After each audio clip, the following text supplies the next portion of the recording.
Face yoga ഇപ്പോൾ എനിക്ക് എൻ്റെ പാർട്ട് ഓഫ് മൈ ലൈഫ് ആയിട്ടോ. രാവിലെ എഴുന്നേറ്റ് ഇതൊന്നും ചെയ്തില്ലെങ്കിൽ ഒരു സമാധാനക്കേടാണ്. നമ്മളൊരു കാര്യം ചെയ്തിട്ട് അതിൽ നിന്നൊരു റിസൾട്ട് കിട്ടുമ്പോൾ നമ്മൾ കൂടുതൽ സാറ്റിസ്ഫൈയും അതിലുപരി നമ്മൾ കുറച്ചും കൂടെ ആക്റ്റീവ് ആവാനും നോക്കും കേട്ടോ.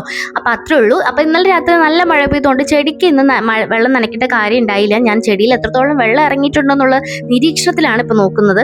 അപ്പോൾ നമ്മുടെ തക്കാളിയൊക്കെ ഏകദേശം വിളവെടുപ്പൊക്കെ കഴിഞ്ഞു. നമ്മൾ കാന്താരി കുറച്ച് പറിക്കാനുണ്ട്. പറിച്ച കാന്താരിയൊക്കെ ഇരിപ്പുണ്ട്. ഇത് കുട്ടൂസിൻ്റെ തലയിൽ കഴിഞ്ഞ ദിവസം സ്റ്റിച്ച് ചെയ്താണ് കേട്ടോ. രണ്ടും കൂടെ അടി ഉണ്ടാക്കിയിട്ട് അവസാനം ഏറും കുത്തും നടത്തേണ്ടതാണ്. എന്നാലും ഇവർ വികൃതിക്ക് ഒരു കുറവില്ല കേട്ടോ. അപ്പോൾ കുറച്ച് കണ്ണിമാങ്ങ കിട്ടിയിട്ടുണ്ടായിരുന്നു. ഷാമിൻ്റെ ഓഫീസിൽ നിന്ന് ചേച്ചിമാർ തന്നുവിട്ടതായിരുന്നു. കണ്ണിമാങ്ങയല്ല, സോറി, മാമ്പഴം. അപ്പോൾ അത് നമുക്ക് ഇന്ന് പുളിശ്ശേരി ഉണ്ടാക്കണം. പിള്ളേർക്ക് ഒത്തിരി ഇഷ്ടമായതുകൊണ്ടാണ് ഇടയ്ക്കിടയ്ക്ക് ഇപ്പം ഉണ്ടാക്കി കൊടുക്കുന്നത്. എന്തായാലും മാമ്പഴത്തിൻ്റെ കാലമല്ലേ, മാമ്പഴക്കാലം കഴിഞ്ഞ് കഴിഞ്ഞാൽ പിന്നെ നമുക്ക് ഇതൊന്നും കിട്ടൂലല്ലോ. പിന്നെ കുറച്ച് കണ്ണിമാങ്ങ ഞാൻ പൊങ്കാലയ്ക്ക് മുന്നേ ഇട്ടിട്ടുണ്ടായിരുന്നു കേട്ടോ. അപ്പോൾ നമ്മളിന്ന് അത് അച്ചാർ ഉണ്ടാക്കാൻ പോവുകയാണ്.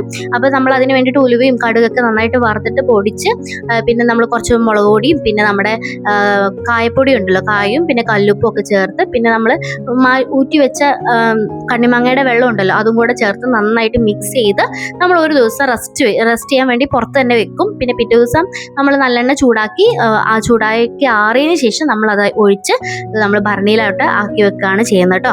അപ്പോൾ നമ്മുടെ കണ്ണിമാങ്ങ ഏകദേശം സെറ്റ് ചെയ്ത് വെച്ചിട്ടുണ്ട്. പിന്നെ നമ്മുടെ മാമ്പഴ പുളിശ്ശേരിയിൽ കടുകൊക്കെ വറുത്തിട്ടുണ്ട്. അപ്പോൾ ഇന്നത്തെ ഉച്ചയൂണൊക്കെ കഴിഞ്ഞു. അപ്പോൾ ഇന്നത്തെ വീഡിയോ എത്തുള്ളൂ. Bye bye, see U.